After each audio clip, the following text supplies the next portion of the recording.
Hello, good morning mga kabayan. So ngayon ho ay gagawa tayo ng ating tanghalian. Opo, gagawa tayo ng pananghalian ngayon at day off ni Inday po ngayon at gagawa ng ating pagkain. Okay ho, at ngayon ho ay meron ako dining minarinade na chicken ta. So ito po ay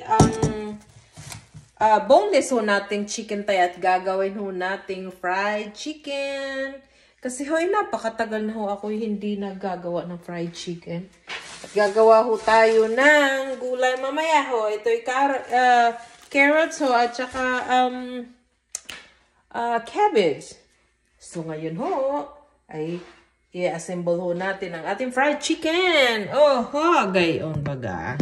Oops. So mga kabayan, ako ho'y meron dining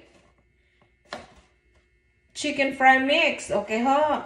Abay, pinapakita natin ang ating 6 abs natin dyan. So meron ho tayo dining Zatarain chicken fry mix. Okay ho? At ito gagawin ho natin.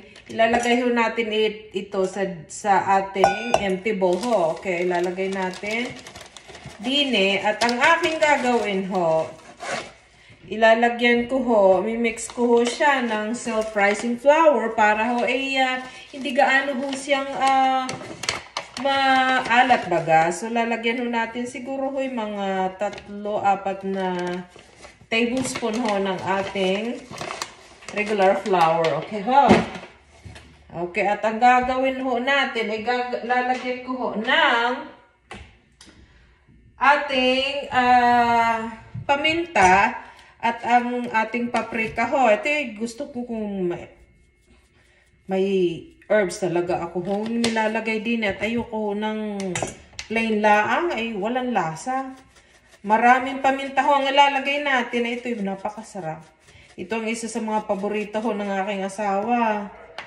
Kaya pag ako ho'y nagagawa ng fried chicken, ay kailangan ho'y walang buto. Ay nako, ang aking asawa hindi kumakain ng may buto. Ay kumakain ng may buto. Ang gagawin ho ay dudukitin lang ho ng tinidor at tirang buto. Ay ako'y mahilig sa buto. At ako'y pag ganyan may tira, sasabi, itabi nyo ho nga, itabi mo sa akin yung buto. At ang isang sikreto ko nga nilalagay sa aking fried chicken. At para may konting naman ho, konting healthy side ho natin ng ating fried chicken. Napaka-smart ho, tingnan nyo na ang Pilipino. Ito ho, ay lalagyan ng kape, ay aking gagawin. Ang nilagay ko ho din ito ay flax seeds. Ang flax seeds ho ay maganda sa iyong pantunaw, ay lalagyan ho natin ng flax seeds are. Mga 2 teaspoon ho, mga gayon. Yan, tama na ho iyan. Ang flax seeds ho, ito yung napakaganda. Isa mataas ho aray sa sa fiber. So ito na ho ang mixture ho natin din Ito ho ay ang paprika, pepper, parsley, at saka ang ating flax seeds. So ito ang gagawin nating mixture para i-dip po natin ang ating chicken na marinated overnight. Yum!